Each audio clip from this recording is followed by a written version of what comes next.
जय हिंद दोस्तों, स्वागत है आपका आपके अपने परिवार में। कैसे हैं आप लोग, बताइए। राधे राधे भाई, राधे राधे सभी लोगों को। कैसे हो आप लोग? बढ़िया, सब फर्स्ट क्लास। बाल बच्चे सब बढ़िया हैं, सब सुखी हैं, संपन्न हैं। बताइए। हर हर महादेव भाई, हर हर महादेव। आप लोग बताइए, आप लोग कैसे हैं? चलिए, तो सेंटर ऑफ ट्रायंगल बढ़ा दिया था, और सेंटर ऑफ ट्रायंगल की अगर हम बात करें तो इसमें पहले सेंटर इन सेंटर की शुरुआत हो गई थी। इन सेंटर भी हमने आपको पढ़ाया। इन सेंटर के बाद में उसका एक छोटा सा जुड़वा भाई है एक्स सेंटर करके, हमने उसके बारे में भी आपको बताया कि वो एक्स सेंटर होता क्या है। अब उसके बाद में इन सेंटर से ही एक छोटी सी चीज़ निकल करके आती है, और वो होती है मेरे भाई यहाँ पर इन रेडियस, जो कि आपको जानना बहुत ज़रूरी है। ठीक है, तो आइए चलिए यहाँ पर पढ़ते हैं। ठीक है, इन रेडियस के बारे में। एक भाई हमारा कहता है 4:30 बजे वाली क्लास आज नहीं हुई है। हाँ आदित्य राज, आज नहीं हुई है क्योंकि आज पूरे मुखर्जी नगर के सभी टीचर्स की मीटिंग थी, सभी इंस्टीट्यूट्स की मीटिंग थी।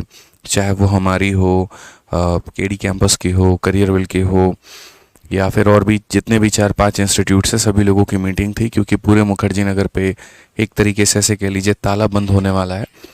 सारे इंस्टीट्यूट्स बंद होने की कगार पर हैं। दृष्टि भी था जिसमें आपके विकास विकीर्ति सर हैं। ठीक है, और मीटिंग इसी बात पे होनी थी कि अगर अब हम मुखर्जी नगर में अगर नहीं पढ़ाएं तो हम कहाँ पढ़ाएं। क्या हम रोहिणी में पढ़ाएं, क्या हम नोएडा में पढ़ाएं, या फिर हम लोग जो है नरेला में पढ़ाएं। तो दिल्ली के आसपास यहाँ पर किस जगह पर पढ़ाया जाए, क्योंकि एमसीडी ने भी काफ़ी परेशान कर रखा है।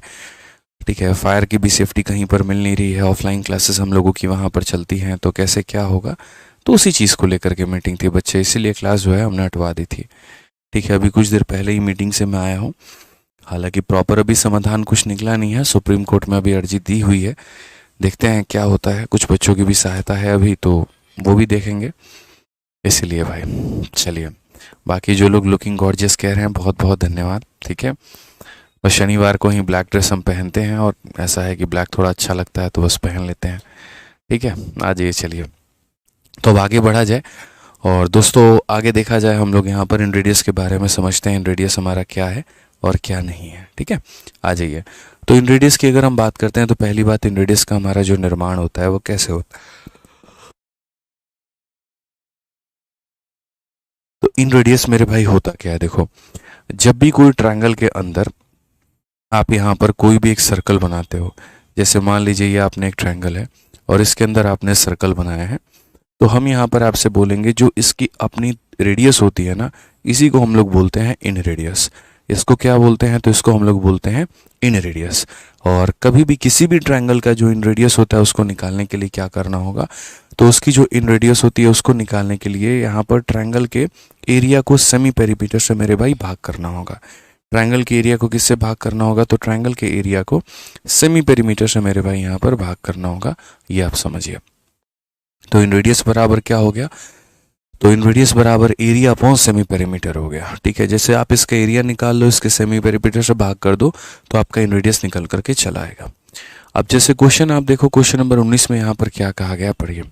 इंडिपेंडेंस डे का क्या प्लान है। क्या भाई, क्या प्लान है? कुछ प्लान नहीं है, यहीं पे रहेंगे, पढ़ाएंगे आप लोगों को, और क्या प्लान होगा बताइए। चलिए, आ जाइए।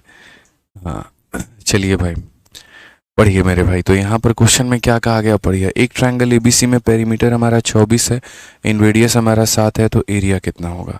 तो जैसे कि हम सभी को पता है यहाँ पर कि अभी जैसे मैंने कहा कि जो इन रेडियस होता है वो क्या होता है, एरिया को सेमी पेरीमीटर से भाग कर दो तो वो निकल करके आता है। तो अगर हम यहाँ पर बात करते हैं तो हम यहाँ पर क्या कहेंगे, इन रेडियस हमारा कितना था, तो 7 था। और उसके बाद में यहाँ पर जो एरिया है वो हमें नहीं पता है कि एरिया कितना है। और सेमी पेरीमीटर का मतलब होता है दोस्तों पेरीमीटर का आधा, जो परिमाप होता है उसका आधा। पेरीमीटर हमारे सामने कितना है, तो 24 है, और 24 का आधा कितना हो जाएगा, तो 24 का आधा हमारे सामने 12 हो जाएगा। ठीक है, आप यहाँ पर इस 12 को ले जा करके गुना करिए, तो ये हमारे सामने 84 हो जाएगा, और ये हमारा क्या होगा, तो ये हमारा करेक्ट होगा। तो 84 ऑप्शन नंबर जो सी है वो हमारा क्या होगा, बिल्कुल बिल्कुल बिल्कुल सही उत्तर होगा। ठीक है, चलिए आ जाइए यहाँ पे। अब आगे बढ़ते हैं और आगे यहाँ देखते हैं। तो छोटी सी बात हम आपको बताते हैं, और वो यहाँ पर ये है कि जैसे आपने पढ़ा कि इन रेडियस जो होता है वो एरिया अपॉन सेमी पेरीमीटर होता है। तो सेमी पेरीमीटर तो बहुत बड़ी चीज़ तो है नहीं यहाँ पे, और अगर बहुत बड़ी चीज़ नहीं है तो सीधा पेरीमीटर का आधा करना होता है, बट एरिया बड़ी चीज़ है। और एरिया हम कैसे कैलकुलेट करेंगे वो समझो। जैसे एक राइट एंगल ट्रायंगल है तो उसके एरिया के लिए आप half into base into height कर लेते हो। लेकिन अगर मानो ये राइट एंगल ट्रायंगल ना हो करके ये जो ट्रायंगल आपका एक नॉर्मल ट्रायंगल बनेगा, तो एरिया कैसे निकालोगे। जैसे मैं आपके सामने यहाँ पर एक छोटी सी बात कहता हूँ। मैंने कहा यार ये आपके सामने दोस्तों एक ट्रायंगल है, आप समझिए, और ये ट्रायंगल में जो साइड है दोस्तों यहाँ पर ये कुछ इस प्रकार है कि एक 10 है और एक 11 है, और यहाँ पर ये मेरे भाई 13 है। तो 10, 11, 13 का ये हमारा ट्रायंगल है। आप मुझे यहाँ पर ये बता दीजिए, आप मुझे यहाँ पर ये बता दीजिए कि जो इसका एरिया होगा वो हमारा कितना होगा फटाफट यहाँ पर। तो कभी भी याद रखिएगा, इस एरिया को बताने के लिए सबसे पहले सेमी पेरीमीटर निकालना होगा, और सेमी पेरीमीटर का मतलब होता है सभी भुजाओं को जोड़ करके क्या कर दो, आधा कर दो। तो सभी भुजाओं को जोड़ करके अगर आप आधा कर दोगे तो आप यहाँ पर 10 में 13 को जोड़ दो, फिर उसके बाद 11 को जोड़ दो और क्या कर दो, आधा। 10, 20, 30 और 30 के बाद में मेरे भाई यहाँ पर कितना हो जाएगा, 34। 34 का आधा हमारा कितना हो जाएगा, तो 34 का आधा हमारा हो जाएगा 17। तो ये हमारा आ गया मेरे भाई सेमी पेरीमीटर। और जब हमारे पास में सेमी पेरीमीटर आ गया तो हम एरिया कैसे निकालेंगे। तो एरिया निकालने के लिए हमें यहाँ पर करना होगा रूट अंडर, ठीक है, एस लिखना होगा पहले, उसके बाद उस सेमी पेरीमीटर से ए को घटाओ, उसी सेमी पेरीमीटर में से बी को घटाओ, उसी सेमी पेरीमीटर में से सी को घटाओ। और इसी फॉर्मूले को क्या बोला जाता है, तो इसी फॉर्मूले को हेरोंस फॉर्मूला भी कहा जाता है, ठीक है। S into s minus s minus b s minus c. तो अगर हम बात करेंगे तो एस का मान कितना है, तो 17 है।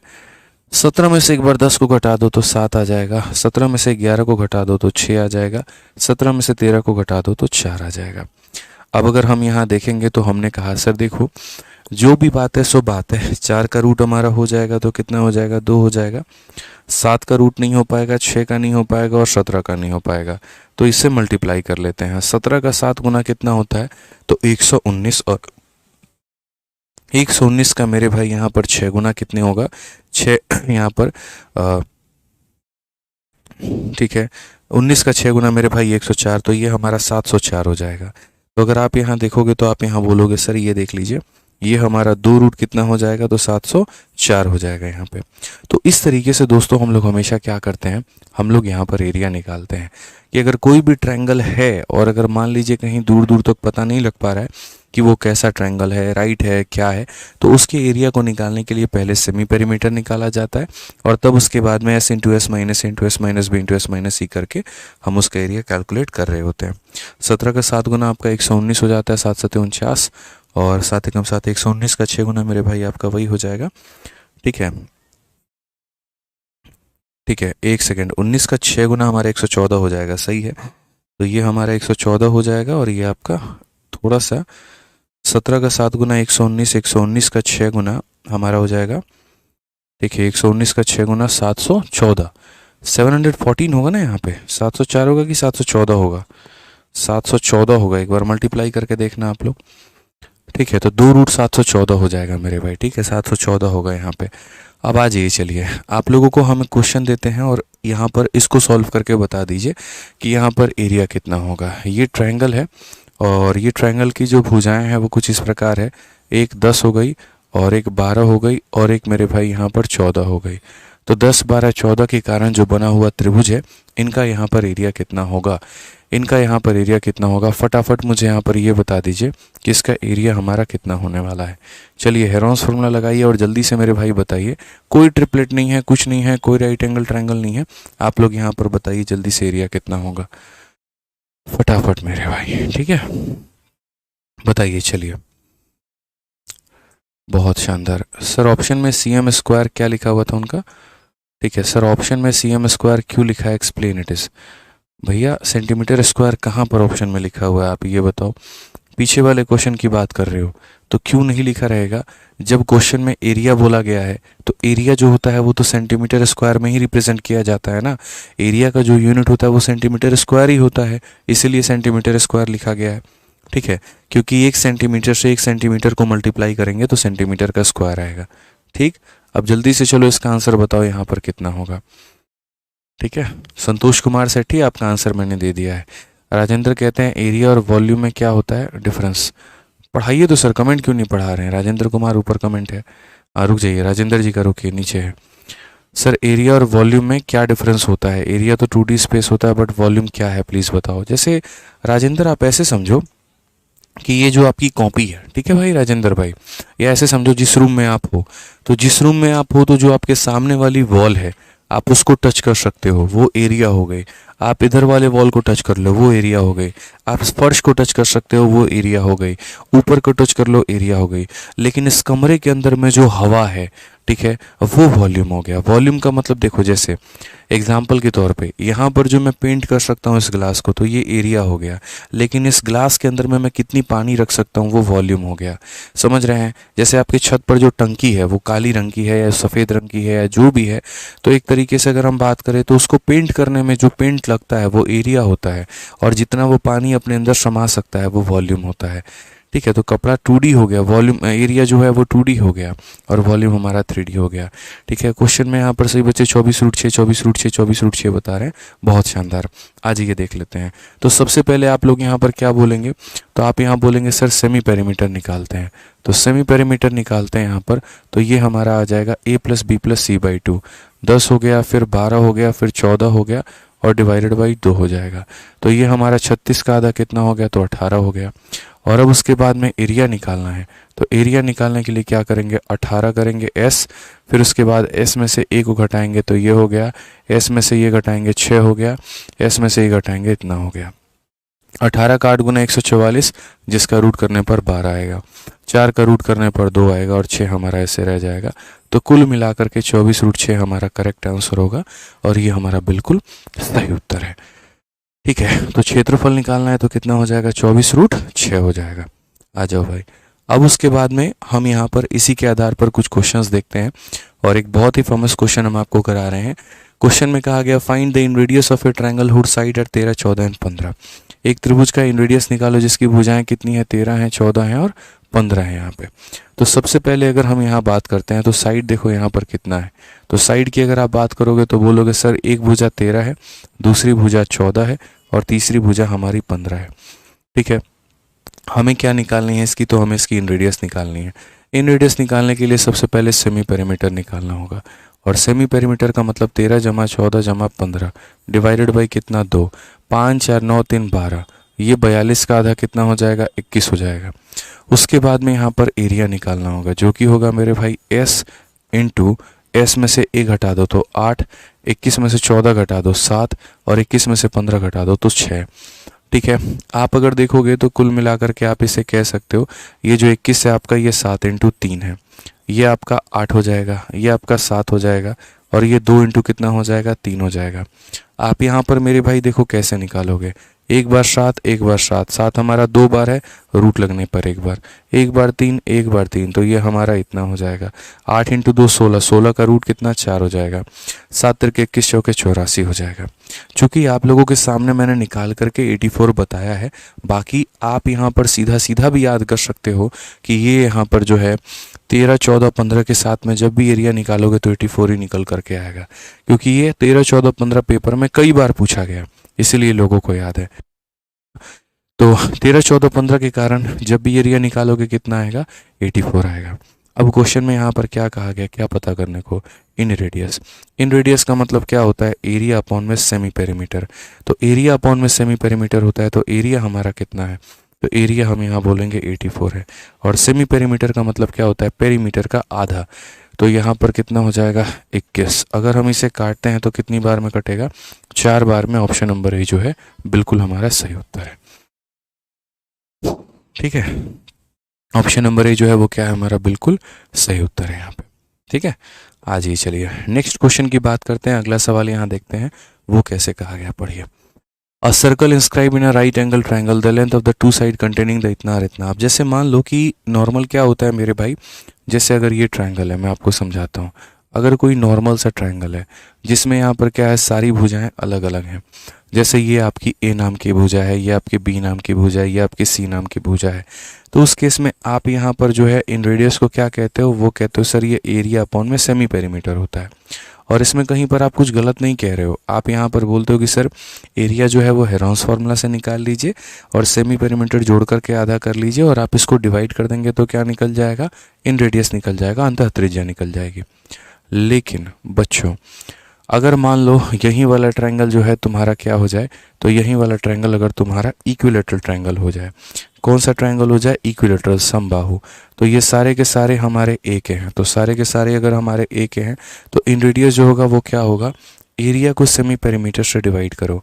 एरिया हमारा कितना है, तो एरिया हमारा हो जाएगा मेरे भाई √3/4 और ये कितना हो जाएगा a²। और यहाँ पर सेमी पेरीमीटर की बात करें तो यहाँ पर 3a/ कितना हो जाएगा, तो 2 हो जाएगा। अब अगर हम बात करते हैं यहाँ पर तो हमारा a से पूरा पूरा a खत्म हो जाएगा। 2 से अगर हम काटेंगे तो यहाँ पर 2 हो जाएगा, √3 से काटेंगे तो ये √3 हो जाएगा। तो बेसिकली हमारा कितना हो जाएगा, तो a/2 √3 हो जाएगा। कितना हो जाएगा, तो a/2 √3 हो जाएगा, जिसको बच्चा भी याद करके बैठा है कि यहाँ पर इन रेडियस हमारा कितना होता है, जिसको बच्चा भी मेरे भाई यहाँ पर याद करके बैठा है कि कितना होता है। निखिल पार कह रहे हैं स्पीड में पढ़ाई है।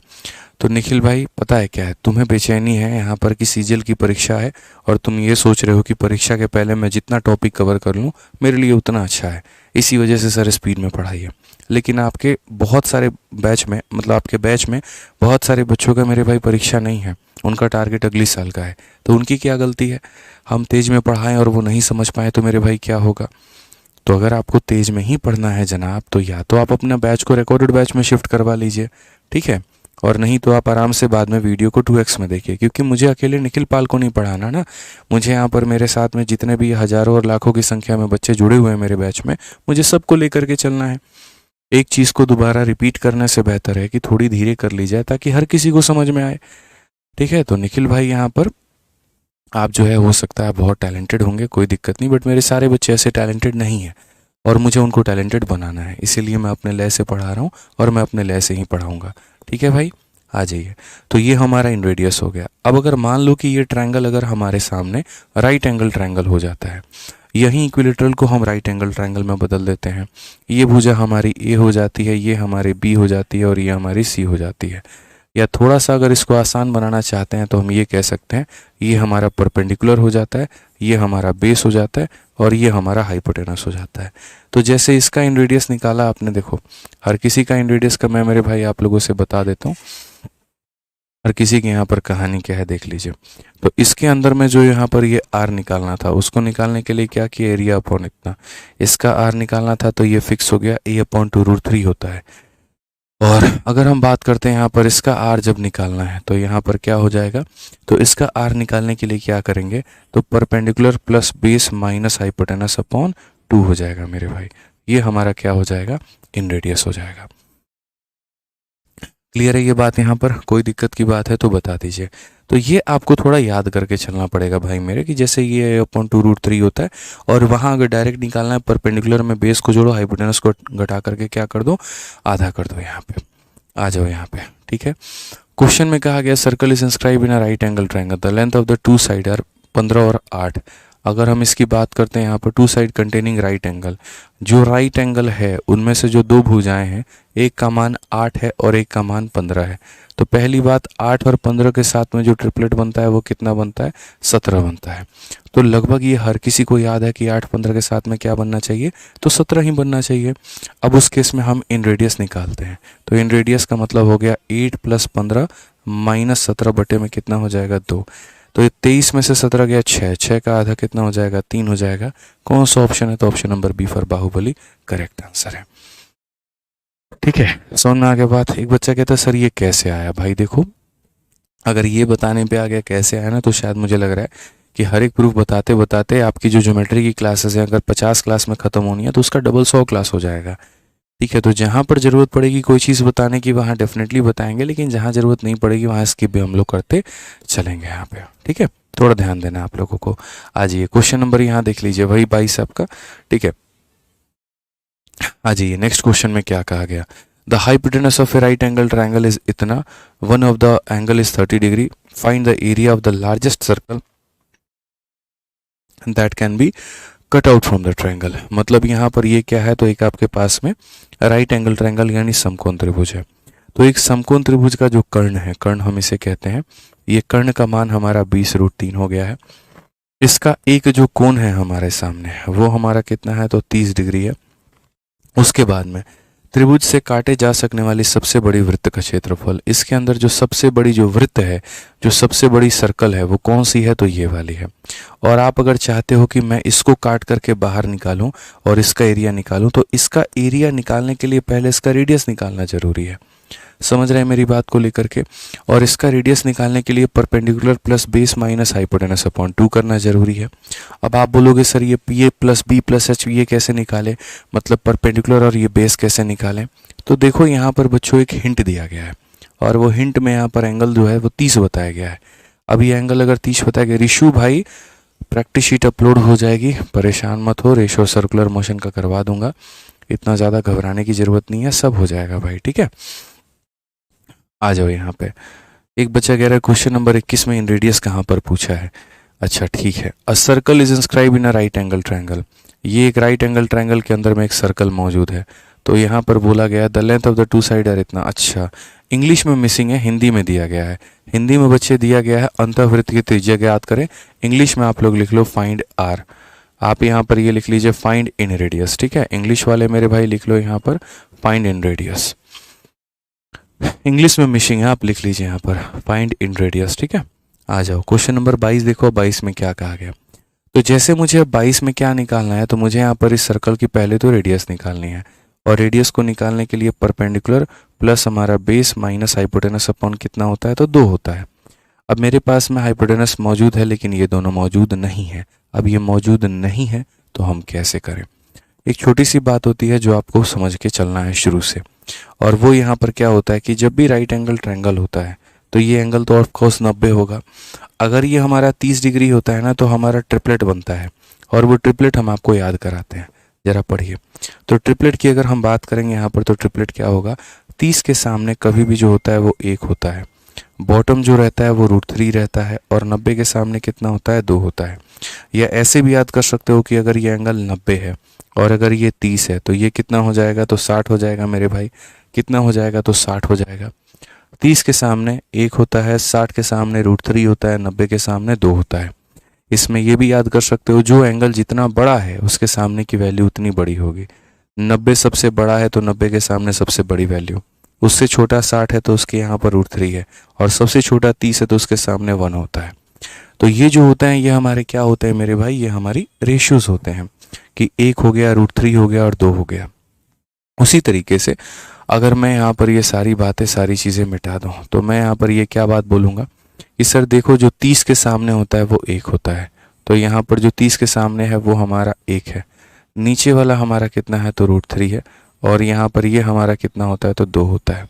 अब बेसिकली अगर हम आपको ये बात समझाएं तो ज़रा देखिए, यहाँ पर 2 का यहाँ पर मान कितना है, तो देखो पहले 2 का 10 गुना किया गया तो 20 बना, और फिर √3 से मल्टीप्लाई, यानी 10 से भी मल्टीप्लाई, √3 से भी मल्टीप्लाई। तो इसको भी यहाँ पर 10 और √3 दोनों से मल्टीप्लाई करो तो 10√3 हो जाएगा। और यहाँ पर इसको भी पहले 10 से मल्टीप्लाई करो, देखो √3 को किससे मल्टीप्लाई करना है, 10 से भी करना है और √3 से भी करना है। तो जब आप 10 से करोगे तो ये हो जाएगा √3 इंटू √3 3 हो जाएगा, और बेसिकली ये कितना हो जाएगा, तो 30 हो जाएगा। तो यहाँ पर हम कितना लिख देंगे, 30 लिख देंगे। तो मैं आपको बहुत ही बढ़िया तरीके से सारी बातें समझा देता हूँ, मैं दोबारा से रिपीट कर देता हूँ ताकि आप लोगों को रिपीट लिखने की आवश्यकता ना पड़े। आप लोग देख लीजिए, 30 के सामने 1 होता है, 60 के सामने √3 होता है, 90 के सामने 2 होता है। यहाँ पर ये हमारा 90 है तो ये ऑफकोर्स मेरे भाई 60 हो जाएगा। तो 30 के सामने 1 होता है, 60 के सामने √3 होता है, 90 के सामने 2 होता है। 2 अपने आप का 10 गुना और √3 से मल्टीप्लाई किया है, इसको भी 10 से और √3 से मल्टीप्लाई करेंगे, और इसको भी यहाँ पर जो है वो 10 और √3 से मल्टीप्लाई करेंगे। 10 यहीं पे रहेगा, √3 3 हो जाएगा, गुना करेंगे तो कितना आ जाएगा, 30 आ जाएगा। अब अगर मान लो मुझे सबसे पहले वो रेडियस निकालना है, तो रेडियस निकालने का मतलब यहाँ पर क्या होता है, परपेंडिकुलर जो कि है हमारा 10√3 प्लस हो जाएगा बेस हमारा जो कि है हमारा 30, और माइनस हमारा हो जाएगा हाइपोटेनस, ठीक है। तो perpendicular plus base minus hypotenuse upon में कितना हो जाएगा, 2 हो जाएगा। 30 का आधा कितना हो जाएगा, 15, और यहाँ पर -10 √30 का आधा कितना हो जाएगा, तो -5 √3 हो जाएगा। तो ये हमारा मेरे भाई किसका मान हो जाएगा, आर का। 30 का आधा 15 हो जाएगा और यहाँ पर ये 5√3 हो जाएगा। ये किसकी वैल्यू है, तो इन रेडियस की है।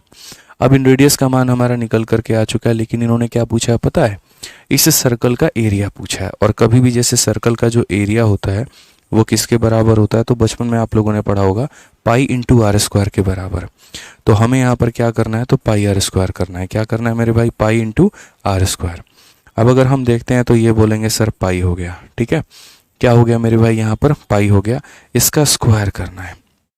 अब ये स्क्वायर करना है तो ये स्क्वायर हमारा कैसे होगा, कितना होगा, चलो आ जाओ देख लेते हैं। तो यहाँ पर ये हो जाएगा 15 माइनस 5√3 का मेरे भाई स्क्वायर करना है, ठीक है। अब यहाँ पर क्या होगा कि आप जो है थोड़ा सा यहीं पर अगर चाहते तो थोड़ा सा इस रेडियस को थोड़ा और संभाल सकते थे। कैसे, इसके अंदर से जैसे 5 कॉमन आ रहा है तो आपने 5 कॉमन ले लिया, तो ये हो जाता 3 माइनस √3 हो जाता। हालांकि और भी चीज़ें कॉमन ली जा सकती हैं, बट ठीक है अभी फ़िलहाल रहने देते हैं। तो जैसे अगर इसी में से मैं देख लूँ 5 कॉमन ले लेता तो इतना हो जाता। पाई इंटू आर का स्क्वायर, इसका स्क्वायर करना है। तो 5 का स्क्वायर कितना हो जाएगा, 5 का स्क्वायर 25 हो जाएगा। और यहाँ पर इसका स्क्वायर कितना हो जाएगा, तो 3 माइनस √3 का होल स्क्वायर हो जाएगा। आप अगर देखोगे तो ये बोलोगे सर 25 पाई हो चुका है हमारा यहाँ पर ये, ठीक है। ये हमारा a का स्क्वायर इतना, √3 का स्क्वायर 3 हो गया और माइनस कितना हो गया, तो 2ab हो गया। 2 इंटू a इंटू b, यानी ये हमारा 6√3 हो जाएगा। अगर हम यहाँ देखते हैं तो हम बोलेंगे सर ये हमारा हो गया 25 पाई हो चुका है और 9 3 12, यहाँ पर ये हमारा 12 हो गया और माइनस हमारा कितना हो गया, तो 6√3 हो गया। अगर आप यहाँ पर देखोगे तो इसमें से 3 कॉमन ले लो। कितना कॉमन ले लो, 3 कॉमन ले लो और वो 3 को बाहर निकालोगे, 25 के साथ मल्टीप्लाई होगा तो 75 बचेगा और ये 4 माइनस 2√3 हो जाएगा। खेल खत्म। तो 75 into 4 minus 2√3 option number D for Devasena answer है। असल में इस क्वेश्चन में एग्जामिनर ने काफ़ी लंबे दूर तक खींचने की मेरे भाई बात की यहाँ पर। उसको यहाँ पर इन रेडियस से कम मतलब था, एरिया से ज़्यादा मतलब था। एरिया भी इन्होंने यहाँ पर सीधा सीधा नहीं दे दिया कि हाँ इतने में दे दें, उसको भी लंबा चौड़ा खींच करके कॉमन निकलवा करके सारी बातें करवाई। तो कोई फ़र्क नहीं पड़ता है, जो हमारे पास में नॉलेज है उस नॉलेज के आधार पर हमने बढ़िया तरीके से पहले ट्रिपलेट्स बनाए, वैल्यूज़ निकाले, इन रेडियस का मान निकाला और तब उसके बाद में यहाँ पर क्या किया, तो एरिया निकाल दिया। ठीक है, आ जाओ चलो। अब उसके बाद में यहाँ पर जो है नेक्स्ट पॉइंट यहाँ पर जो है, अब ये वाली बात हमने आपको बता ही दी है। राइट एंगल का केस मैंने बता ही दिया शुरू में कि राइट एंगल का जो इन रेडियस होता है वो कितना होता है, तो a/2√3 होता है। सॉरी राइट एंगल कह रहे हैं, इक्विलेटरल ट्रायंगल का। ठीक है, कितने बजे शुरू हुई है क्लास रवि ग्रोवर? 6:30 बजे शुरू हुई है, 6:30 बजे होती है और 6:30 बजे शुरू हुई है भाई। ठीक है, हाँ 6 भी कॉमन ले सकते हैं, बिल्कुल निवेदिता गोल ले सकते हैं, लेकिन हमारे ऑप्शन में है ना, आप देखो यहाँ पर ऑप्शन को इस तरीके से फिट किया था इन लोगों ने कि यहाँ पर 2 अंदर छोड़ दिया था। अगर मैं यहाँ से 6 कॉमन ले लेता तो 150 पाई आ जाता और यहाँ पर 2 माइनस √3 होता, फिर मैं ऑप्शन से मैच करते रहता और मेरा हो नहीं पाता। इसीलिए मैंने वहाँ पर जो है वो वहाँ पर नहीं लिया कॉमन, सिर्फ 3 लिया है। ठीक है, 6 ले लेते, बड़े आराम से ले लेते, लेकिन मैंने एक नज़र ऑप्शन पे भी मारी तो मैंने देखा कि यार अंदर में 2 अभी इन लोगों ने छोड़ा हुआ है, इसलिए 6 के जगह पर मैंने 3 कॉमन ले लिया। ठीक है, चलिए और बताइए। ठीक है, 9 कैसे आया, कहाँ पर 9 कैसे आया? एक बात बताओ, a माइनस बी का होल स्क्वायर क्या होता है? a का स्क्वायर ये हो गया, √3 का स्क्वायर इतना हो गया और 2ab का यहाँ पर फॉर्मूला हमारा ये हो गया। तो ये तो बच्चे को भी पता है a माइनस बी का होल स्क्वायर कितना होता है। ठीक है, आ जाओ चलो नेक्स्ट क्वेश्चन की बात अब करते हैं और अगला सवाल यहाँ देखते हैं क्या कहा गया। PQR एक इक्विलेटरल ट्रायंगल है और जिसका सेंट्रॉइड जो है, and the centroid of a triangle is a point A if the side of the triangle is 12, what is the length of PM? यानी यहाँ पर क्वेश्चन में क्या बोला है, जैसे मैं आपको समझा देता हूँ। आपको देखो क्या होगा, अभी आप लोगों ने बहुत सारी बातें पढ़ी नहीं है, जैसे आपको सेंट्रॉइड के बारे में नहीं पता है, आपको और भी चीज़ों के बारे में नहीं पता है। तो क्या होता है, जैसे इक्विलेटरल ट्रायंगल होता है, मीडियन आप लोग जानते हैं, मीडियन किसे कहते हैं? वो जो भुजाओं को आधा आधा में भाग करे। तो जैसे ये मीडियन हो गया, ये मीडियन हो गया और ये मीडियन हो गया, ठीक है ना। और सारे के सारे मीडियन जिस बिंदु पर भाग करते हैं उस बिंदु को हम लोग यहाँ पर क्या कहते हैं? उस बिंदु को हम लोग सेंट्रॉइड कहते हैं। जिस बिंदु पर भाग कहते हैं उसे क्या कहते हैं? सेंट्रॉइड। सेंट्रॉइड से जो साइड पर लाइन जाती है उसे इन रेडियस कहा जाता है और सेंट्रॉइड से ऊपर में जो लाइन जाती है उसे सरकम रेडियस कहा जाता है। ये थोड़ा आगे जब हम सेंट्रॉइड आपको पढ़ाएंगे तो हम वहाँ बताएंगे। इसमें ये जो छोटा वाला r होता है इसकी जो वैल्यू होती है वो a/2√3 होती है, और इसमें जो बड़ा वाला r होता है इसकी जो वैल्यू होती है वो a/√3 होती है। ठीक है, ये आपको ध्यान में रखना है। तो जैसे इक्विलेटरल ट्रायंगल में जहाँ सारे माध्यिकाएं मिल जाती हैं उसे हम केंद्रक कहते हैं, और नीचे वाली भाग अंतः त्रिज्या कहलाती है जिसका मान a/2√3 होता है, और ऊपर वाली मान परित्रिज्या कहलाती है जिसका मान a/√3 होता है। ये अभी आपको ध्यान में रखना है। ठीक है, अब अगर हम बात करते हैं यहाँ पर क्वेश्चंस को लेकर के, तो क्वेश्चन में हमें कहा गया पी क्यू आर एक इक्विलेटरल ट्रायंगल है, जैसे ये पी हो गया, ये क्यू हो गया और ये आर हो गया, और उसके बाद में इसका जो सेंट्रॉइड है वो ए नाम का पॉइंट है। सेंट्रॉइड कौन सा बिंदु होता है बच्चे? तो ये वाला बिंदु जहाँ पर सारी माध्यिकाएं कहीं ना कहीं मिल रही होती हैं, तो ये ए हो गया। ठीक है, अब उसके बाद में कहा गया if the side of the triangle is 12, यदि इसकी भुजा का मान कितना है? तो 12 है। तो क्वेश्चन में यहाँ पर ये कहा गया पी से लेकर के ए तक ये वाली वैल्यू हमारी कितनी होगी? अब ये पी ए वाला जो मान होगा ये हमने अभी आपको क्या बताया था कि इसे हम क्या बोलते हैं? सर्कम रेडियस बोलते हैं। मैं आपको यहाँ पर दोबारा से सारी चीज़ें बना करके दिखा देता हूँ। दोबारा से यहाँ पर वो जो मैंने मिटाया था वो मैं लिख देता हूँ। तो ये हमारा एक इक्विलेटरल ट्रायंगल होता है। ठीक है बच्चों, और इस इक्विलेटरल ट्रायंगल में जो लाइन यहाँ पर सामने सामने वाले को आधे में काट दे वो मीडियन है, ये भी मीडियन है, और यहाँ पर ये भी मीडियन है। तीनों के तीनों का क्या है? माध्यिकाएं हैं। तो ये हमारा ट्रायंगल हो गया ABC नाम का बच्चों। ठीक है, ये पहला मीडियन हो गया हमारा AD नाम का, दूसरा हो गया B नाम का, तीसरा हो गया CF नाम का। इसमें आपको याद रखना है जो बीच वाला पॉइंट है इसे हम क्या बोलेंगे? तो बीच वाले पॉइंट को हम यहाँ पर सेंट्रॉइड बोलेंगे। ये जो नीचे वाला लाइन है इसे हम लोग इन रेडियस कहते हैं, छोटा r, और ये जो ऊपर वाला लाइन है देखो जो वर्टेक्स से यहाँ पर आता है वो कैपिटल R, और जो साइड से यहाँ पर आता है वो स्मॉल r। यहाँ पर फिर से रिपीट करूँगा, कैपिटल R की वैल्यू जो होती है वो a/√3 होती है, और यहाँ पर रिपीट करूँगा स्मॉल r की जो वैल्यू होती है वो a/2√3 होती है। ठीक है, ये हमें ध्यान में लेकर के चलना है, ये बातें हमें समझनी है, कहीं कोई दिक्कत नहीं आनी चाहिए। तो आज ये चलिए यहाँ पर अगर हम बात करें तो जो देखो जो यहाँ पर वर्टेक्स से यहाँ तक आया वो कैपिटल R है, तो जो यहाँ पर वर्टेक्स से यहाँ पर आया वो मेरे भाई क्या है? तो कैपिटल R है। तो अगर ये हमारा कैपिटल R है तो हम बोलेंगे कैपिटल R का जो मान होगा वो a/√3 हो जाएगा। a का मतलब क्या होता है? तो साइड होता है, यानी 12/√3 हो जाएगा। लेकिन आपको पता है कि ये देखो सारे ऑप्शन में कहीं पर भी डिनोमिनेटर में रूट नहीं है, और अगर डिनोमिनेटर में नहीं है तो इसका मतलब इसको रेशनलाइज किया गया है, और अगर इसको रेशनलाइज किया गया है तो हम यहाँ पर क्या करेंगे? हम नीचे भी √3 से मल्टीप्लाई करेंगे और ऊपर भी √3 से मल्टीप्लाई करेंगे। √3 को √3 से गुना करने पर 3 बन जाता है, और 3 इसे कितनी बार में काटेगा? 4 बार में। इसलिए आंसर हमारा कितना हो जाएगा? 4√3, option number D for Devasena. ठीक है, इन सेंटर कौन सा पॉइंट होता है? पार्थाजीत बैनर्जी, पिछली क्लास में तुम सो रहे थे पार्थाजीत, या फिर तुम कहीं और पर घूमने टहलने चले गए थे? ये बताओ। हैं पार्थाजीत भाई, अभी तुम पूछ रहे हो इन सेंटर कौन सा पॉइंट होता है, तो पिछली क्लास में तुम कहाँ भांग पी के कहीं लेटे हुए थे? हैं तमाशा बना रखा है जो हर क्लास में कि किसी भी क्लास में मुंह उठा के घुस जाएंगे और जा करके समझ लेंगे उसमें। 1000 बार बोलता हूँ ना कि जब भी आओ तो मेरे भाई पीछे की क्लासेस को पढ़ करके आओ, पीछे की क्लासेस को देख करके आओ। बोलो, पिछली क्लास में बढ़िया से पढ़ाया इन सेंटर क्या होता है, फिर इस क्लास में आकर पूछने का कोई मतलब ही नहीं है। जब तक पीछे की क्लासेस नहीं देखोगे समझ में नहीं आएगा, तो पढ़ो भाई पहले। ठीक है, आ जाइए चलिए अब नेक्स्ट यहाँ पर पॉइंट पढ़ते हैं, और अगला पॉइंट हम क्या पढ़ते हैं? सरकम सेंटर। बुरा बोलना पड़ता है भाई, तुम लोगों की हरकतें ऐसी हैं, नहीं बोलेगा आदमी सुधरोगे नहीं तुम। ठीक है, तो पहले एक बार इसे आप लोग नोट कर लीजिए पहले कॉपी में, इसको अच्छे तरीके से नोट कर लीजिए, फिर हम आगे बढ़ाते हैं।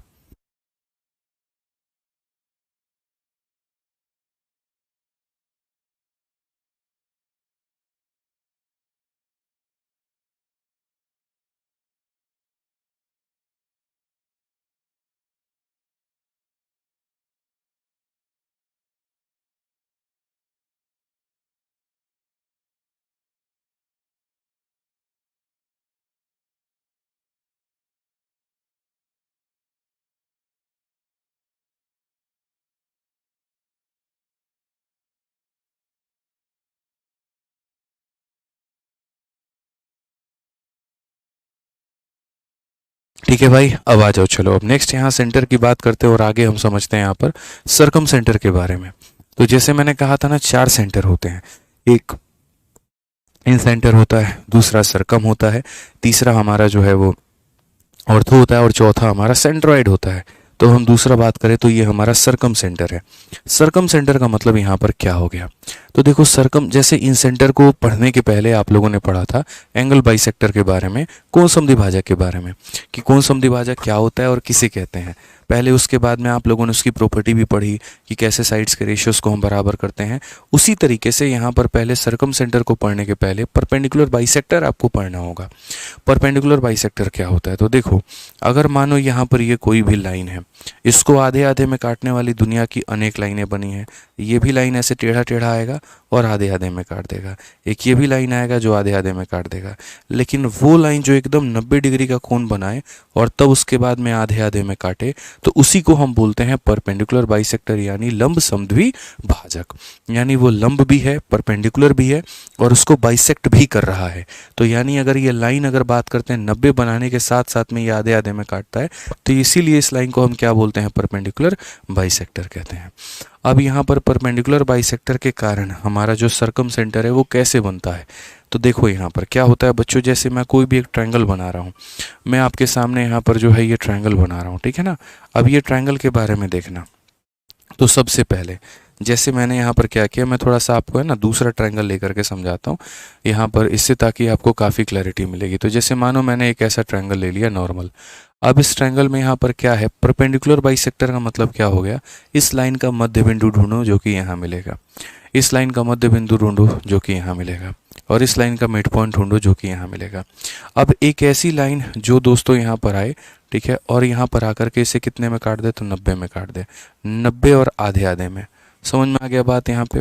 उसी तरीके से एक ऐसी लाइन जो 90 के साथ साथ में आधे आधे में काट दे। ठीक है भाई, क्लियर हो गया ये बात यहाँ पे? और उसी तरीके से एक ऐसी लाइन यहाँ पे जो आपका, ठीक है, थोड़ा सा ये पॉइंट मुझे लग रहा है और यहाँ पर शिफ्ट होगा, एक ऐसी लाइन यहाँ पे जो एकदम आधे आधे में काट दे और 90 पर काट दे। अब ये जब तीनों लाइनों को आगे बढ़ाओगे तो ये कहीं ना कहीं पर तो टकराएंगी, और जिस बिंदु पर ये टकराएंगी उसी बिंदु को हम क्या बोलते हैं? सरकम सेंटर बोलते हैं। ये बाकी चीज़ें मिटा दो आप यहाँ पर। तो जिस बिंदु पर ये आपस में मेरे भाई मिलती है ना, जिस भी बिंदु पर ये आपस में मिलती है, इसी को हम सी बोलते हैं और ये सरकम सेंटर होता है। यानी अगर, ठीक है, यानी अगर हम बात करें, अच्छा ये देखो परपेंडिकुलर बाइसेक्टर जो है वो ज़रूरी नहीं है कि इस लाइन से होकर के गुजरे, ज़रूरी नहीं है, ये ऐसे निकल सकता है, इसमें कोई फिक्स नहीं होता कि सामने वाले वर्टेक्स को छेद करके ही निकलेगा, बिल्कुल भी नहीं। तो जैसे इसका परपेंडिकुलर बाइसेक्टर, इसका परपेंडिकुलर बाइसेक्टर, इसका परपेंडिकुलर बाइसेक्टर जहाँ पर भी मिलता है हम उसे सरकम सेंटर कहते हैं। हम उसे क्या कहते हैं? सरकम सेंटर कहते हैं। अब जैसे इन सेंटर के बारे में आपने काफ़ी कुछ पढ़ा, देखो इसे इंग्लिश में सरकम सेंटर कहते हैं और हिंदी में हम इसे क्या बोलते हैं? परिकेंद्र बोलते हैं। अब इससे जुड़ी दो बातें होती हैं, ठीक है, वो दोनों बातें हम आपको समझा दे रहे हैं, आप लोग यहाँ देख लीजिए। सबसे पहली जो बात होती है वो यहाँ पर क्या होती है? तो वो देखो, जो ये आपका सरकम सेंटर होता है, ठीक है, तो जो इन सेंटर होता है, इन सेंटर के कारण सर्कल कहाँ बनती है? तो इन सेंटर के कारण सर्कल अंदर बनती है, इसीलिए इस बिंदु को हम क्या बोलते हैं? तो इन सेंटर बोलते हैं। लेकिन अगर हम आपको बताएं तो जैसे ये ट्रायंगल है, ठीक है, और अगर ये ट्रायंगल है तो जो ऐसे मान लीजिए यहाँ पर इसका जो सरकम, जैसे इसका ये सेंटर है और इस सेंटर को हम क्या बोलते हैं? सरकम सेंटर। तो इस सेंटर के कारण जो सर्कल बनेगी वो कहाँ बनेगी? तो वो मेरे भाई बाहर बनेगी। वो कहाँ बनेगी? तो वो बाहर बनेगी। यानी ये हमारा आई जो है वो इन सेंटर के बारे में बता रहा है, और इसीलिए यहाँ पर इसके रेडियस को क्या कहा जाता है? इन रेडियस कहा जाता है। इसके रेडियस को क्या कहा जाता है मेरे भाई? यहाँ पर इन रेडियस कहा जाता है। समझो इस बात को। आप अगर देखोगे यहाँ पर ये जो रेडियस होती है ये क्या कहा जाता है? इन रेडियस कहा जाता है। बट चूंकि ये हमारा सरकम सेंटर है और सरकम सेंटर है तो यहाँ पर रेडियस सीधे सीधे ऐसे नहीं मिलेगा। इसके रेडियस को पता करना है तो आपको यहाँ पर इसके सेंटर को वर्टेक्स से ज्वाइन करना होगा, क्योंकि यहाँ पर केंद्र से यहाँ पर परिधि पर डाली गई ही लाइन हमारी क्या कहलाएगी? तो रेडियस, और इसे कैपिटल आर से डिनोट किया जाता है। यहाँ पर भी इसे कैपिटल आर से डिनोट किया जाता है। तो फिर से रिपीट करता हूँ, आई का मतलब इन सेंटर अंतः केंद्र, सी का मतलब सरकम सेंटर परिकेंद्र, छोटा आर का मतलब इन रेडियस यानी अंतः त्रिज्या, बड़ा आर का मतलब यहाँ पर क्या हो जाएगा? तो बड़े वाले आर का मतलब यहाँ पर दोस्तों हो जाएगा सरकम रेडियस यानी परित्रिज्या। ठीक है, अब उसके बाद में हम आपको एक और बात बता देते हैं। यहाँ पर जब आप ये इन सेंटर को बाकी दोनों वर्टेक्स से जब कनेक्ट करते थे, याद करना, तो अगर यहाँ पर आपका थीटा एंगल होता था तो ये वाला जो एंगल जब भी आप निकालते थे, कुछ याद आ रहा हो तो मैं आपको बता देता हूँ, ये वाला एंगल मेरे भाई आप जब भी निकालते थे ये वाला एंगल, तो याद करना आप क्या करते थे, 90 और प्लस पीछे वाले का क्या करते थे, तो आधा जोड़ देते थे। याद आ रहा है? इस केस में क्या होगा, अगर यहाँ पर ये एंगल मेरे भाई थीटा है तो यहाँ पर ये उसका डबल हो जाता है और 2 थीटा हो जाता है। ऐसा क्यों होता है? एक सर्कल की प्रॉपर्टी होती है, और जब सर्कल पढ़ाएंगे तो बताएंगे कि कोई भी जो कॉर्ड होता है, अगर मानो यहाँ पर सर्कल के सरकमफेरेंस पर अगर थीटा बना रहा है तो 2000% सेंटर पर क्या बनाएगा, उसी का डबल यानी 2 थीटा बनाएगा।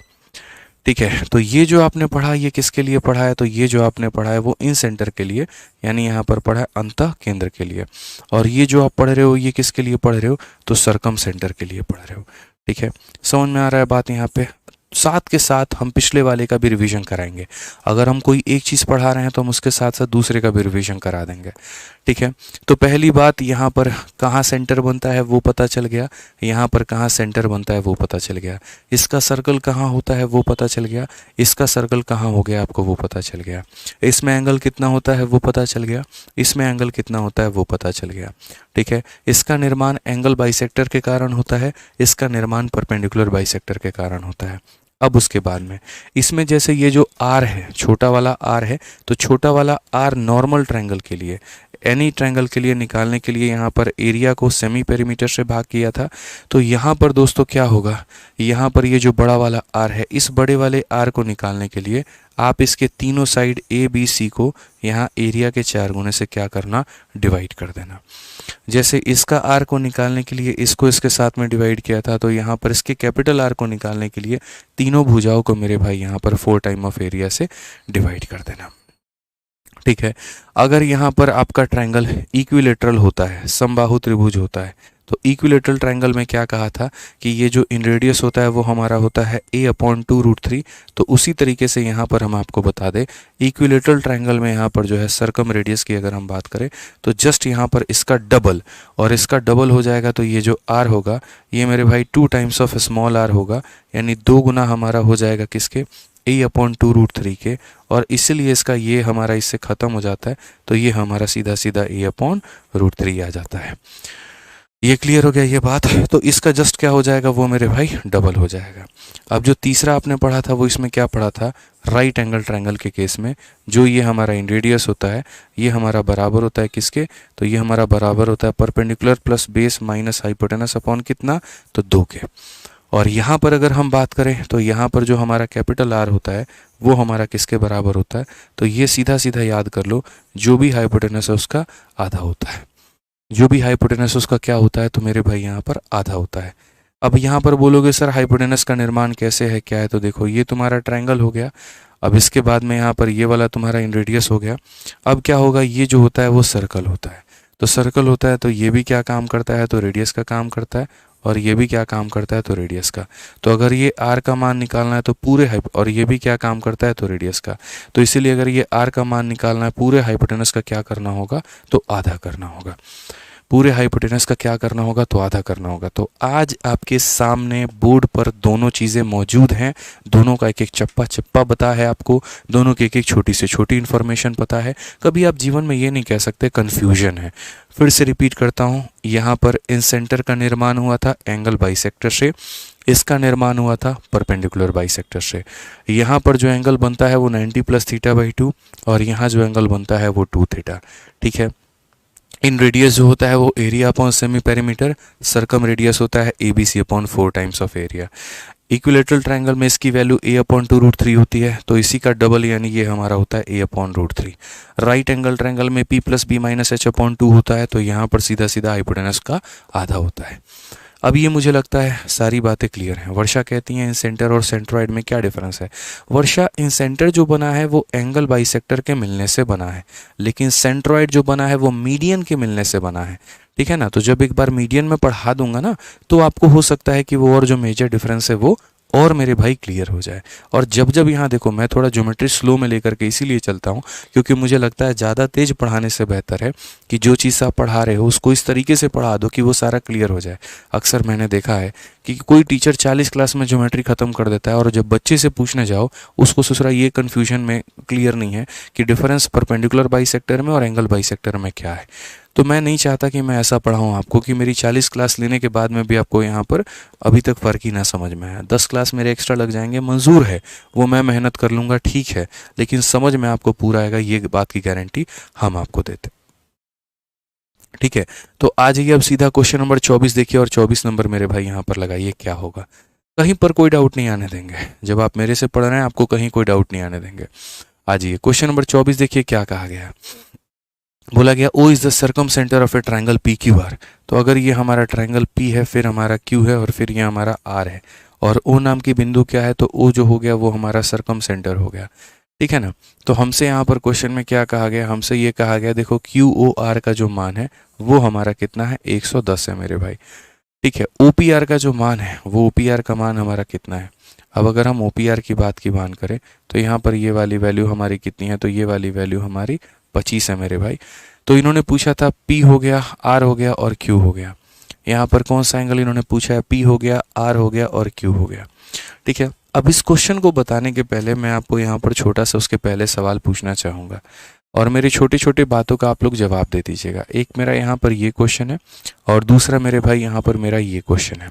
इस क्वेश्चन में मेरा आपसे यहाँ पर ये सवाल है कि अगर ये ट्राइंगल हमारा ABC करके है भाई, ठीक है, और आपको पता है कि ये हमारा सरकम सेंटर है, सरकम सेंटर C डैश से मैं रिप्रेजेंट कर देता हूँ। मैंने आपसे क्वेश्चन में यहाँ पर ये पूछा कि अगर यहाँ पर ये 10 डिग्री है, ठीक है, हालांकि 10 नहीं होना चाहिए, बहुत कम मैंने लिख दिया, आप ऐसे मान के चलो ये 40 है, तो यहाँ पर ये वाला एंगल हमारा कितना होगा, ये मेरा सवाल नंबर 1 है। ठीक है, और दूसरा मेरे भाई जो सवाल नंबर है वो यहाँ पर क्या है, तो वो यहाँ पर ये है कि ये ABC नाम का ट्रायंगल है और ये मान लीजिए कि हमारा सरकम सेंटर है। ठीक है दोस्तों, यहाँ पर और यहाँ पर जो है आप ऐसे मान करके चलो ऐसे मान लो, यहाँ पर ये सेम हम ज्वाइन करते हैं इनके साथ में। ठीक है, ये वाला एंगल मेरे भाई यहाँ पर 50 है और मैंने आपसे यहाँ पर ये वाला एंगल पूछा है, इसकी वैल्यू हमारी कितनी होगी बता दीजिए। दो तरह के सवाल हैं, दोनों में हमने आपसे जवाब पूछा है, मुझे यहाँ पर आप लोगों से जवाब चाहिए, बताइए। त्रिवेंद्र कुमार कहते हैं थैंक यू सर, आपकी वजह से मेरा मैथ्स बहुत अच्छा हो गया। चलिए, बहुत शानदार भाई त्रिवेंद्र कुमार जी, बहुत बहुत बधाई आपको। ठीक है, आ जाइए नेक्स्ट। यहाँ देखिए, तो यहाँ पर अगर हम बात करते हैं तो हम यहाँ पर क्या कहेंगे, तो हम यहाँ पर एक बात बोलेंगे कि सर देखो ये 40 का जो डबल होता है, देखो यहाँ पर ये जब हम एंगल निकाल रहे हैं तो ये जो एंगल होगा वो क्या होगा, इसका डबल, यानी इसका डबल कितना हो जाएगा, तो 80 हो जाएगा। कितना हो जाएगा, तो 80 हो जाएगा। तो यहाँ पर आंसर कितना होगा, तो 80। उसी तरीके से अगर ये 50 है तो ये 50 का डबल कितना हो जाएगा, 100 हो जाएगा। लेकिन दोस्तों थोड़ा सा खबरदार, और खबरदार यहाँ पर क्या होना है, तो खबरदार यहाँ पर थोड़ा सा ऐसे होना है कि आपको इस ट्रायंगल को लेकर के छोटी सी बातें समझनी पड़ेंगी। कि जैसे अगर हम ये ट्रायंगल बनाते हैं, तो अगर हम ये ट्रायंगल बनाते हैं तो हम यहाँ पर क्या करेंगे, ये हमारा R हो गया है और ये हमारा R हो गया है मेरे भाई। ठीक है, ये दोनों हमारा R हो गया, और अगर ये दोनों भुजाएं बराबर हैं तो ये दोनों कोण बराबर होंगे, यानी ये अगर हमारा थीटा है तो ये भी हमारा कितना होगा, तो थीटा होगा। ये हमारा कितना हो जाएगा, तो ये भी हमारा थीटा हो जाएगा। कितना हो जाएगा, थीटा हो जाएगा। तो अगर ये दोनों कैपिटल R हैं तो ये दोनों हमारे बराबर हैं, और अगर ये 100 है तो इसका मतलब दोनों को मिला करके कितना आएगा, 80 आएगा। अगर दोनों को मिला करके 80 आएगा, इसका मतलब ये 40 और ये भी कितना होगा, तो 40 होगा। तो अगर ये 100 है तो ये कितने कितने होंगे, तो मेरे भाई यहाँ पर थीटा का मान कितना होगा, थीटा का मान हमारा 40 होगा, और ये हमारा क्या है, तो करेक्ट आंसर है। ठीक है, क्लियर है ये बात, यहाँ पे कोई दिक्कत की बात है तो बता दीजिए। आ जाइए, तो यहाँ पर इस क्वेश्चन में थोड़ा सा हम लोग पढ़ते हैं, और हमसे यहाँ पर PRQ का मान पूछा गया, तो हम लोग बहुत ही तरीके से बताएंगे और सारी बातें बताएंगे बच्चों यहाँ पे। तो सबसे पहले देखो, तो ये जो होगा ये क्या होगा, कैपिटल R, और ये भी होगा तो क्या होगा, कैपिटल R होगा मेरे भाई। ठीक है, तो अगर ये R बराबर है तो ये एंगल और एंगल भी मेरे भाई क्या होगा, बराबर होगा। ये बराबर होगा कि नहीं, तो ये अगर 25 है यहाँ पर तो ये भी हमारा कितना होगा, तो ये भी हमारा 25 होगा। ये भी हमारा कितना होगा, तो 25 होगा। क्यों, क्योंकि अगर भुजाएं बराबर होती हैं तो ये भी हमारा बराबर होता है। ठीक है, ये भुजा बराबर होती है तो ये भी हमारा क्या होता है, तो बराबर होता है। अब उसके बाद में यहाँ पर क्या कहा गया, अब उसके बाद में यहाँ पर ये वाला देखो, ये वाला, ठीक है। अब अगर इस वाले में हम अगर बात करते हैं यहाँ पर, तो ये हमारा 110 है, बचा कितना मेरे भाई, बचा कितना बताइए, 70। और अगर 70 बचा है तो यहाँ पर ये वाला कितना हो जाएगा, तो बोलेंगे सर ये 35 हो जाएगा, और ये कितना हो जाएगा, तो 35 हो जाएगा। तो बेसिकली यहाँ पर ये जो आर नाम का एंगल बचा है, ये आर का मान 35 और 25 यानी कितना हो जाएगा, तो 35 और 25 यानी मेरे भाई कुल मिला करके ये हमारा 60 हो जाएगा। कौन सा ऑप्शन है, तो ऑप्शन नंबर जो सी है वो हमारा बिल्कुल सही उत्तर है। ठीक है, ठीक है। दिव्यांशु कहते हैं कि सर 90 + θ/2 नहीं होगा। दिव्यांश त्रिपाठी बच्चे वो इन सेंटर के लिए होता है, 90 + θ/2 इन सेंटर निकालते हैं तब होता है।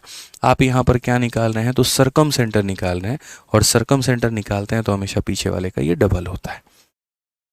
ठीक है, कोई दिक्कत की बात यहाँ पर, तो अगर आपने देखा ये 25 था तो ये भी 25 होगा, क्यों, क्योंकि भुजा बराबर तो कोण बराबर। अच्छा, ये 110 था तो ये हमारा कितना होगा, 70, 70 में आधा आधा 35, 35 कर लेंगे, तो ये 35 और 25 जोड़ेंगे तो कितना आ जाएगा, 60 आ जाएगा। जल्दी से आ जाइए, क्वेश्चन नंबर 25 का आंसर दीजिए आप लोग। क्या कहा गया 25 में, क्वेश्चन नंबर 25 में हमसे कहा गया है ओ जो है वो हमारा सरकम सेंटर है, किसका है, तो ABC का है। तो जल्दी से बताओ, यहाँ देखो ये तुम्हारा ट्रायंगल हो गया, ABC नाम का हो गया, और ABC जो हो गया वो ट्रायंगल ABC का हो गया। BAC का मान हमारा कितना हो गया, तो BAC का मान हमारा 85 डिग्री हो गया भाई।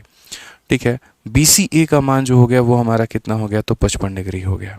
अब यहाँ पर क्या पूछा गया है, तो इन्होंने कहा OAC का मान, तो पहले यहाँ पर O बना देना है, और यहाँ पर O से क्या करना है, तो O से इनको कनेक्ट कर दो। ठीक है, तो यहाँ पर O हो गया, A हो गया, C हो गया, यहाँ पर ये वाली वैल्यू हो गई। भाई मैं OAC बनाने के पहले एक छोटी सी बात मैं आपसे चाहता हूँ, और वो यहाँ पर क्या है कि ट्रायंगल के तीनों एंगल को जोड़ने पर 180 आता है। अगर 180 आता है तो इन दोनों को जोड़ना जरा कितना आएगा, 140। इन दोनों को जोड़ने पर अगर 140 आ रहा है तो यहाँ पर ये कितना हो जाएगा, तो ये हमारा 40 हो जाएगा। इसमें तो कहीं कोई दिक्कत की बात है नहीं, मुझे नहीं लगता कहीं मेरे किसी भाई को कष्ट होगा। इन दोनों को जोड़ने पर 140 आ रहा है तो ऑफकोर्स ये 40 होगा, तभी यहाँ पर सबको जोड़ने पर 180 आएगा। अब मैं यहाँ पर O के साथ में सबका कनेक्शन भिड़ाता हूँ। आपको पता है कि यहाँ पर सरकम सेंटर यानी परिकेंद्र वाला जो कोण होगा वो हमेशा पीछे वाले का डबल होगा, यानी मेरे भाई यहाँ पर ये 80 होगा। तो 40 का डबल कितना हो जाएगा, 80 हो जाएगा। ठीक है, अब ट्रायंगल के तीनों एंगल को जोड़ने पर 180 आता है, 180 आता है, और यहाँ पर जो है ये हमारा 80 मौजूद है, तो यहाँ इन दोनों को जोड़ने पर कितना आएगा, तो 100 आएगा। क्योंकि ये हमारा R है और ये हमारा R है, तो यानी ये वाली भुजा और ये वाली भुजा बराबर होगी, इसीलिए दोनों कोण भी बराबर होंगे। ये 80 है तो 100 बच गया, 100 में यहाँ पर ये कितना होगा, तो ये हमारा 50, और यहाँ पर ये कितना होगा, तो ये हमारा 50। क्लियर है ये बात यहाँ पर, तो O, A और C का जो मान है वो कितना आएगा, 50 आएगा। ऑप्शन नंबर जो B है वो हमारा बिल्कुल सही उत्तर है। दुष्यंत कहते हैं फंडामेंटल वाली प्रैक्टिस शीट कब मिलेगी, कब मिलेगी सर, ठीक है, बन रही है मेरे भाई, प्रैक्टिस शीट अपडेट हो रही है और जल्दी मिल जाएगी दुष्यंत भाई, उसके लिए परेशान मत होइए आप लोग। आ जाइए, चलिए नेक्स्ट यहाँ पर क्वेश्चन नंबर 26 में आइए हम लोग देखते हैं यहाँ पर क्या कहा गया है। तो एक एंगल को 110 बताया गया है, 25 बताया गया है, PQR यहाँ पर ये वाला एंगल, मुझे लगता है अभी ऐसा हाल फिलहाल मैंने आपको पढ़ाया है, और ये वाला आंसर आप लोग खुद ही दे सकते हैं, मेरी इसमें कोई नीड भी नहीं है। कैसे दे सकते हो मैं समझा देता हूँ, चलो अगर नहीं दे सकते मैं बताऊंगा, टेंशन मत लो। यहाँ पे आप यहाँ पर देखो तो सबसे पहले यहाँ पर ये O किस चीज़ का काम कर रहा है, तो यहाँ पर O सरकम सेंटर है, तो ये अगर हमारी रेडियस है तो ये भी हमारी रेडियस होगी। तो अगर ये हमारा मेरे भाई 25 है तो ये भी कोण कितना होगा, तो 25 होगा। ठीक है भाई, अब ये 25 और 25 कितना होता है, 50 होता है। अगर 50 होता है तो ये हमारा कितना हो जाएगा, तो बोलोगे सर 130 हो जाएगा। क्यों, क्योंकि ट्रायंगल के तीनों एंगल को जोड़ने पर 180 आता है, तो 25 25 50, तो ये हमारा हो जाएगा 130। अब जो ये पीछे वाला एंगल है वो हमेशा क्या होगा, इसका आधा, यानी ये कितना होगा, तो यहाँ पर मेरे भाई 65 होगा। और क्वेश्चन में क्या पूछा है, PQR का मान तो कितना होगा, 65। ऑप्शन नंबर A जो है वो क्या है, करेक्ट आंसर है। इसमें इस 110 का कहीं पर कोई नीड भी नहीं था, कहीं पर कोई आवश्यकता भी नहीं थी, और ये फालतू का डेटा दिया गया था, कहीं पर हमें कोई भी आवश्यकता नहीं पड़ती। 25 था तो 25 बनता, ये 130 आ जाता, पीछे वाला क्या होता है, आधा होता है। ठीक है, अब आ जाओ यहाँ पर क्वेश्चन नंबर 27 में, देखो क्या कहा गया।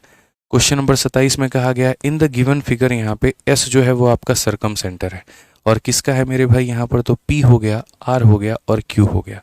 ठीक है। x जो है यहाँ पर सरकम सेंटर है किसका, ये थोड़ा सा डिफरेंट क्वेश्चन है, इसको होल्ड पे रखो, कल कराएंगे।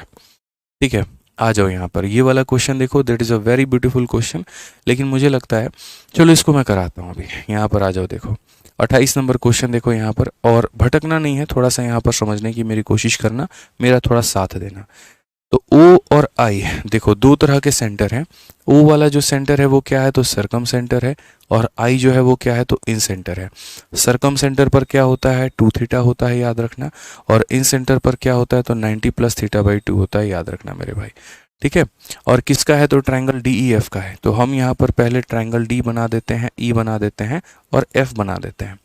ठीक है, यहाँ पर हो सकता है O नाम का पर्सन हो, और यहाँ पर हो सकता है I नाम का हो, क्योंकि दोनों एक जगह पर हो नहीं सकते हैं, दोनों अलग अलग जगह पर होंगे। हमारे क्वेश्चन में हमसे ये कहा गया है EOF, देखो ये हमारा O है, ये हमारा इतना है, तो E हो गया, और यहाँ पर मेरे भाई जो है देख लीजिए आप, यहाँ पर जो एंगल के बारे में कहा गया है EO, और यहाँ पर क्या हो गया, F हो गया। तो ये जो EOF है ना दोस्त, यहाँ पे ये हमारा जो EOF है, आप यहाँ पर समझिए इस बात को लेकर के, छोटी सी बात है, ज़्यादा बड़ी बात हमने नहीं कही है आपसे, और ना हम कहेंगे। तो क्वेश्चन में कहा गया EO और F, ये वाली वैल्यू हमारी कितनी है, तो ये वाली वैल्यू हमारी 124 है। ये वाली वैल्यू हमारी कितनी है, तो 124 है मेरे भाई। और क्वेश्चन में हमसे EIF का मान पूछा गया है कि ये हमारा जो EIF होगा ना यहाँ पर, ये हमारा कितना होगा। इतना आसान सवाल है, इतना आसान सवाल है जिसकी कोई लिमिट नहीं है। कैसे नहीं है लिमिट, हम आपको बताते हैं। देखिए बच्चों, सबसे पहले आपको ये बात पता होना चाहिए कि जब भी हम कोई भी त्रिभुज बनाते हैं, और यहाँ जो सरकम सेंटर पर जो एंगल बनता है वो पीछे वाले का डबल होता है। अगर ये 10 है तो ये कितना होगा, 20 होगा। या फिर हम इसका उल्टा भी कह सकते हैं कि जो पीछे वाला होगा वो इसका क्या होगा, तो आधा होगा। पीछे वाला क्या होगा, तो इसका आधा होगा। ठीक है, हालांकि थोड़ा कंस्ट्रक्शन मैंने गलत किया हुआ है, ओ को नीचे आना चाहिए था, तो आप यहाँ पर ऐसे कर लो, थोड़ा मैं कंस्ट्रक्शन सही कर लेता हूँ यहाँ पे। और खैर ये पता नहीं चलता है, ये बनाने के बाद में चीज़ें क्लियर होती हैं।